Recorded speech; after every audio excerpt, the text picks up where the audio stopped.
Sveiki sugrįžę į mano kanalą. Šis vaizdo įrašas yra labiau skirtas vyrams, bet tikiu, kad ir moterys ras jame vertės. Kalbėsiu apie sėklos sulaikymo praktiką. Tiesa, jau esu anksčiau daręs šią temą vieną vaizdo įrašą, bet šį kartą nutariau pasidalinti savo asmeninę patirtimį, nes nesenai savo sulaikymo praktikoje perkopiau 100 dienų. Kadangi beveik kiekvieną dieną pildžiu žurnalą, aiškiai matau šios praktikos naudą. Tikiuosi, kad pasidalindamas savo pastebėjimais ir patirtimi, įkvėpsiu daugiau vyrų užsiimti šią transformacinę praktiką. Bet prieš man pradedant kalbėti apie teigiamą poveikį, tiems, kurie nežino, apie ką čia kalbu, susilaikymo praktika tai kaip vyras visiškai susilaiko nuo sėklos išsiliejimo arba ejakuliacijos. Tokiu būdu kūrybinė energija, kurios dėka atsiranda viskas mūsų materialiame pasaulyje, lieka prieinama vyrui bet kuriuo metu. Tai reikia išmokti tinkamai ją nukreipti.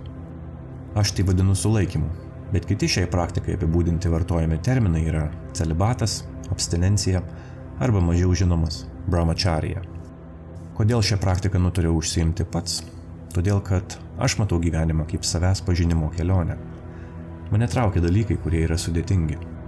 Dalykai, kurie reikalauja stipraus nusiteikimo ir ugdo discipliną. Mano įsitikinimu, kiekvienas vyras privalo savyje išsiugdyti tam tikras savybės, leidžiančias jam tapti geriausia savęs versija. Kadangi šiais laikais vyriškumas patiria tam tikrą krizę, ši praktika yra itin svarbi.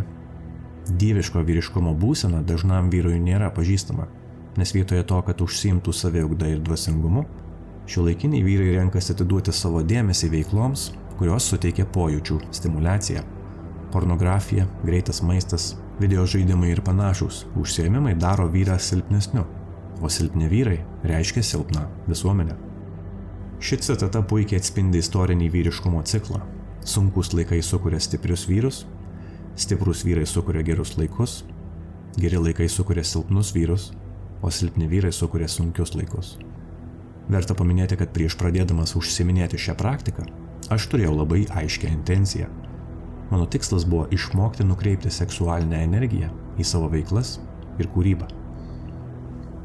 Todėl nieko nelaukęs, išvardinsiu keletą pozityvių praktikos efektų, kuriuos suskirsčiau į 7 pagrindinės dalis. 1. Padidėjusią energiją. Jau pirmos savaitės eigoje, praėjus maždaug 4 ar 5 dienoms po išsiliejimo, atkreipiau dėmesį, kad padidėjo mano energijos lygis ir tapau labiau motyvuotas. Išliedami savo sėklą, vyrai savo kūnui ir protui siunčia žinutę. Viskas, misija įvykdyta, moteris apvaisinta. Tai yra pagrindinis vyro fizinio avataro tikslas – pratęsti savo giminę. Tai yra susilaukti palikuonių. Nesvarbu, ar užsiimate masturbaciją ar seksu, išliedami sėklą mes patiriame labai stiprią patirtį, kurios metu apima tokia ekstazė, kad kelioms sekundėms net atsijungiame nuo realybės. Taip yra todėl, nes orgazmas mūsų organizme sukelia neuromediatorių ir hormonų antplūdį. Fiziologiškai mūsų protas yra užtvingdomas dopamino, oksitocino ir serotonino hormonais. Sukelti tokią organizmo reakciją reikalauja daug energijos ir įvykus tos energijos iškrovai kūnas atsipalaiduoja, apima tingumas ir mieguistumas.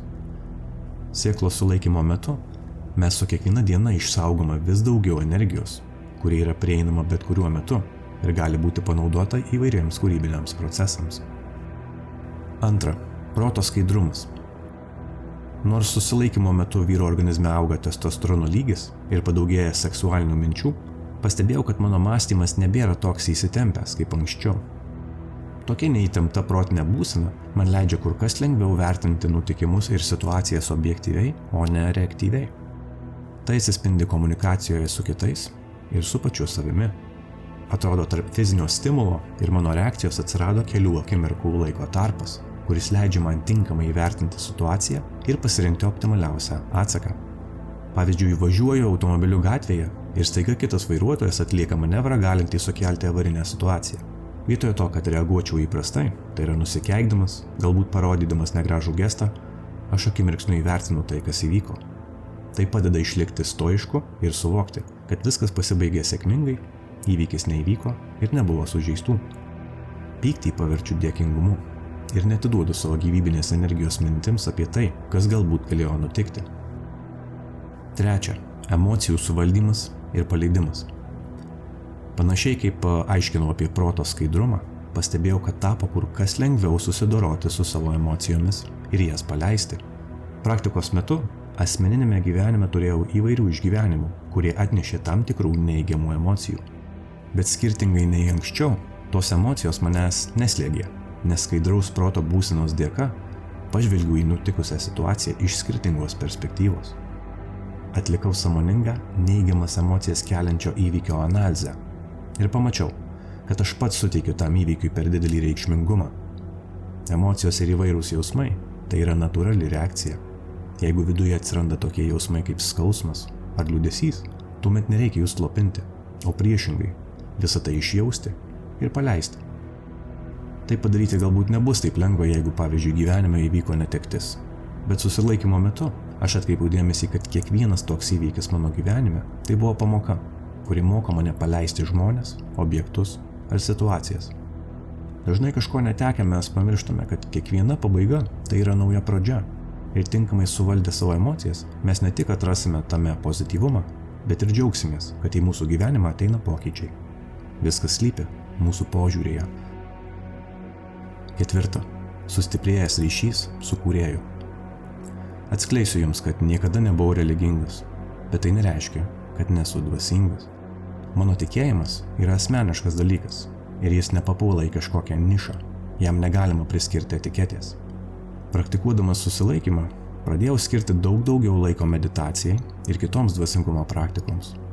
Iš karto pajaučiau, kad mano gyvenimas tapo daug pozityvesnis, sustiprėjo mano ryšys su kūrėju ir aš pradėjau labiau jausti savo aukštesnį aš. Man tapo kur kas lengviau įsilieti į srautą ir patirti tėkmės būseną ne tik kūryboje, bet ir kasdieniškose situacijose. Staiga pradėjau viską daryti su malone ir net buitiniai dalykai man pradėjo teikti malonumą. Pradėjau jausti dėkingumą už smulkiausius dalykus savo gyvenime. Atkreipiau dėmesį, kad realybė man suteikia vis daugiau situacijų, kuriuose aš galiu patirti šias būsenas. Kuo dažniau praktikuoju dėkingumą ir atlieku dvasingumo praktikas, tuo labiau į mano gyvenimą pilasi gausa ir aš vis lengviau materializuoju savo troškimus. 5. Blogų įpročių atsisakymas. Šios praktikos metu man pavyko atsikratyti keletą blogų įpročių. Kadangi su kiekviena sėkminga praktikos diena jaučiuosi vis stipresnis, tai mane įgalina imtis savo charakterio optimizacijos. Proto skaidrumo dėka man tapo kur kas lengviau atsisakyti dalykų, kurie man netarnauja. Pavyko perrašyti ne vieną blogą programą ir pakeisti ją kitomis veiklomis ar užsiėmimais, kurie yra susiję su mano vizija. Nors niekada nebuvau didelis pornografijos fanatikas, man pavyko visiškai atsikratyti šio bjauraus įpročio. Kadangi susilaikymo metu nepraktikuojama masturbacija, pornografijai gyvenime visiškai nelieka vietos. Pasiekiau tokį tašką, kad pornografiniai filmai man net kelia šiokį tokį pasišlykštėjimą, nes tai nėra tikroviškas seksualinio suartėjimo atspindys, tai yra tik vaidyba. Tai nereiškia, kad nepatiriu seksualinių minčių. Kiekvieną dieną mane aplanko seksualinės mintys ir potraukis, bet proto skaidrumas leidžia lengvai nukreipti tą energiją į kitas veiklas susijusias su mano tikslais. 6. Aiškus vidinis balsas. Susilaikymo praktikos metu ne tik patyriau sustiprėjusi ryšį su kūrėju, bet ir kur kas stipriau pajaučiau savo vidinį balsą. Tas balsas egzistavo manyje visada, tik aš jį dažnai ignoruodavau. Kalbu apie intuiciją, kuris staiga tapo itin stipri. Skyriau daug daugiau dėmesio įsiklausyti į tai, ko nori mano siela, kokią žinutę ji bando man perduoti. Meditacijos ir ritualų metu pradėjau savo užduoti tokius klausimus kaip: kokia yra mano gyvenimo misija, kokia yra šio fizinio įsikūnijimo prasmė, kokios veiklos ar projektai mano gyvenime man teikia didžiausią malonumą. Į visus tokius klausimus gaunu aišku atsakymą. Tai sunku apibūdinti, bet pradėjus užsiiminėti kokią nors veiklą, jeigu ji netarnauja man ir nepriartina manęs prie mano tikslų, viduje jaučiu aiškę disharmoniją, kuri yra tokia intensyvi, kad ji man trukdo užsiiminėti tą veiklą. Staiga pajutau, kaip aktyvavosi mano širdies vedimas.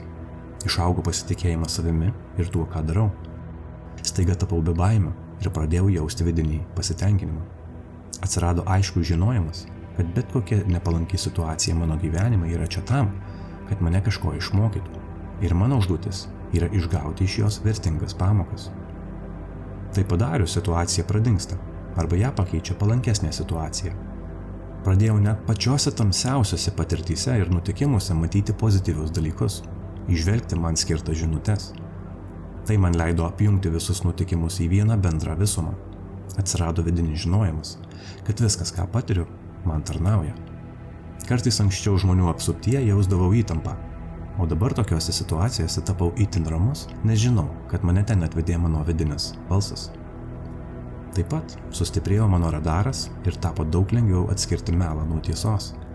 Tarkim, mano aplinkoje atsiranda kažkoks neautentiškas žmogus, kuris apsimetinėja, siekia išnaudoti ar yra arogantiškas. Aš iš karto tai nuskaitau ir užkirtu kelią bet kokioms manipulacijoms. 7. Ženkliai padidėjusi motyvacija. Panašiai kaip kalbėjau apie padidėjusią energiją, tapau itin ryžtingesnis ir motyvuotas ne tik tai užsiimti veiklomis, kurios yra susijęs su mano tikslais, bet staiga pajutau itin didelę motyvaciją grūdintis, sveikatintis ir užsiimti kitomis veiklomis, kurios dar labiau ugdo mano discipliną. Jau pati susilaikymo praktika reikalauja tam tikro disciplinos lygio, o dabar dar prisidėjo reguliaraus maudymasis po šaltu dušu ar šaltam ežero vandenį. Taip pat galutinai susitvarkiau savo mitybą, pradėjau reguliariai sportuoti, leisti daugiau laiko gamtoje. Pasakiau savo, kad jeigu kokia nors veikla man kelia baimę, tai nedelsiant imsiuosi jos, kad tą baimę pažabočiau. Taip pat pradėjau reguliariai praktikuoti sąmoningą kvėpavimą, kuris turėjo didelę įtaką mano dabartiniai būsenai. Apie kvėpavimą kada nors padarysiu atskirą laidelę, tai yra be galo stipri praktika. Galiu drąsiai teigti, kad niekada gyvenime nejaučiau tokio didelio užsidegimo ir ryžto veikti, todėl darau išvadą, kad visa tai yra tiesiogiai susiję su sėklos sulaikymu. Visa tai, ką išvardinau, yra tik dalis šios praktikos pliusų. Rekomenduoju tuo užsiimti kiekvienam vyrui, nes tai nieko nekainuoja, bet turi milžiniškų pasekmių vyriškumui. Dėkoju Jums, kad skiriate laiko šio įrašo peržiūrai. Jeigu surezonavo, galite juo pasidalinti savo socialiniuose tinkluose, tai padėdami šią informaciją pasiekti daugiau vyrų. Jeigu turite klausimų, galite susisiekti su manimi elektroniniu paštu adresu jotvingis3@gmail.com. O šiam kartui tiek, atsisveikinu su Jumis iki kitų kartų.